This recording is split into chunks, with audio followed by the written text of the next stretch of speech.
Assalamualaikum warahmatullahi wabarakatuh. Selamat siang teman-teman. Apa kabar teman-teman pemirsa setia kursus Bruga pada siang hari yang cerah ini? Saya berharap pada siang hari ini saya kembali menemui teman-teman pemirsa setia kursus Bruga dalam keadaan tetap sehat, selalu ceria, serta tidak kurang suatu apapun. Pada video kali ini, kita akan kembali membahas mengenai materi dasar pembelajaran bahasa Inggris. Ada masukan dari salah seorang pemirsa setia kursus Bruga agar dibuatkan video mengenai perbedaan antara kata tanya yang berawalan WH who dan kata tanya yang berawalan WH whom. Kita tuliskan saja judulnya. Judul materi kita pada siang hari ini adalah who versus whom. Nah, ini materi yang akan kita bahas pada siang hari ini. Teman-teman mungkin sudah mengetahui bahwa arti dari kata tanya who dan kata tanya whom ini adalah sama-sama berarti siapa.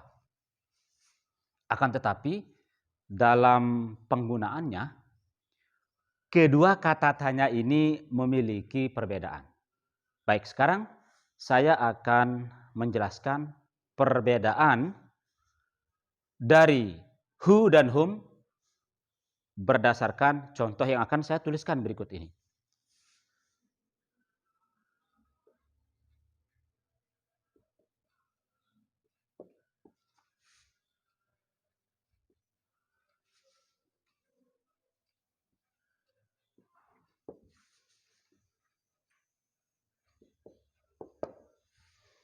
Di sini ada sebuah contoh yang berbunyi, Sally melihat seorang pengemis kemarin.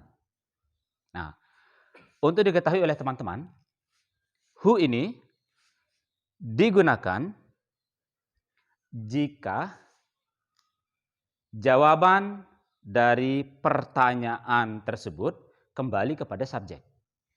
Sedangkan whom digunakan jika jawaban dari pertanyaan tersebut kembali kepada objek kalimat. Baik, sekarang sebelum kita membuat contoh dalam bahasa Inggris, terlebih dahulu kita akan membuat contoh dalam bahasa Indonesia terlebih dahulu dengan tujuan agar teman-teman bisa memahami secara menyeluruh perbedaan penggunaan antara who dan whom.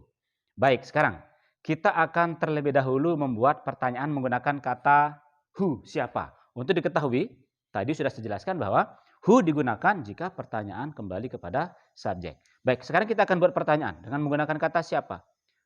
Siapa yang melihat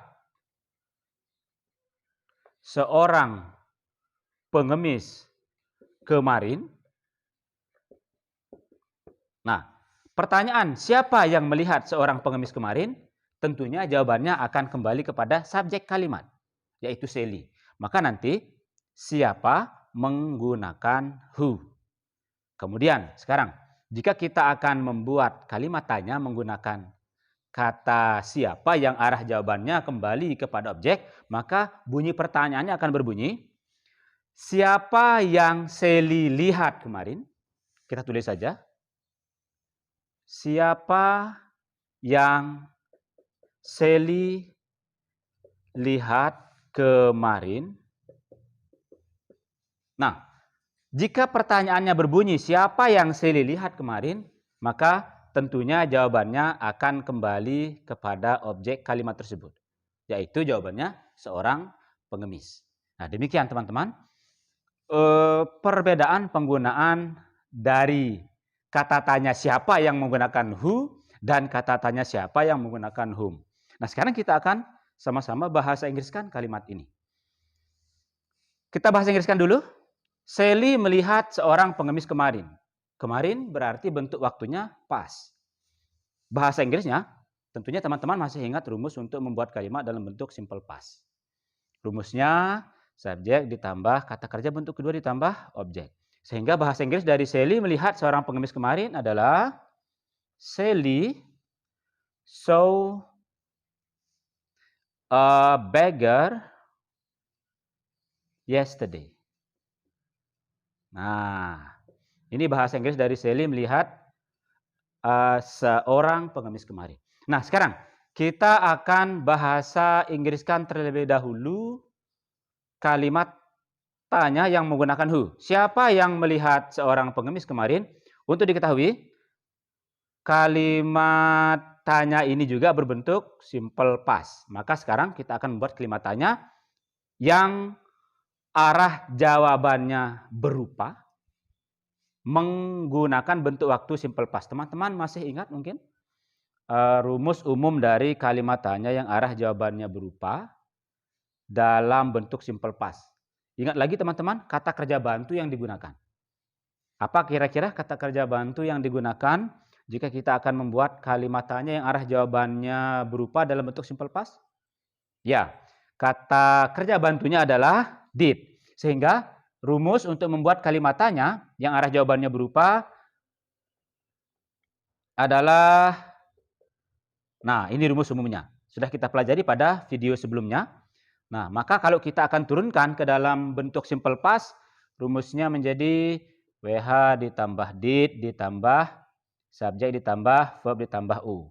Nah, teman-teman, di sini kita sudah menurunkan rumus untuk membuat kalimat tanya yang arah jawabannya berupa dalam bentuk simple past. Nah, sekarang kita akan membahasa Inggriskan kedua kalimat tanya, baik yang menggunakan siapa yang who dan siapa yang whom. Kita mulai dengan yang who terlebih dahulu. Kita turunkan. Siapa yang melihat seorang pengemis kemarin? Siapa menggunakan who. Kemudian di sini kata kerja bantunya did. Siapa yang melihat? Setelahnya kata kerja. Tidak ada subjek. Kalau tidak ada subjek langsung saja kata kerjanya menjadi who did see a beggar yesterday. Demikian teman-teman. WH-nya who. Did. Tidak ada subjeknya, langsung kata kerjanya see, objeknya a beggar. Who did see a beggar yesterday? Siapa yang melihat pengemis kemarin? Jawabannya Sally. Kemudian sekarang yang menggunakan whom, kita turunkan saja. Siapa yang Sally lihat kemarin? Yang Sally lihat adalah seorang pengemis. Sehingga kalimat tanya ini arah jawabannya kembali ke objek. Sehingga siapanya nanti menggunakan whom. Baik, kita tulis saja. Whom did, siapa yang Sally, whom did Sally lihat see yesterday. Nah, demikian teman-teman perbedaan cara menggunakan who dan whom untuk membuat kalimat tanya. Sekali lagi, who digunakan jika arah jawaban dari kalimat tanya kembali ke subjek. Misalnya, who did see a beggar yesterday? Maka jawabannya adalah Sally. Kemudian whom digunakan jika arah jawaban dari sebuah kalimat, sebuah pertanyaan kembali kepada objek kalimat. Misalnya, whom did Sally see yesterday? Jawabannya a beggar. Sally saw a beggar yesterday. Semoga teman-teman bisa memahami materi ini dengan baik. Terima kasih atas atensi teman-teman. Jika teman-teman ingin berinteraksi lebih lanjut dengan saya mengenai materi ini, saya persilahkan teman-teman untuk menulis di kolom komentar atau menghubungi saya melalui laman Facebook saya. Terima kasih. Assalamualaikum warahmatullahi wabarakatuh.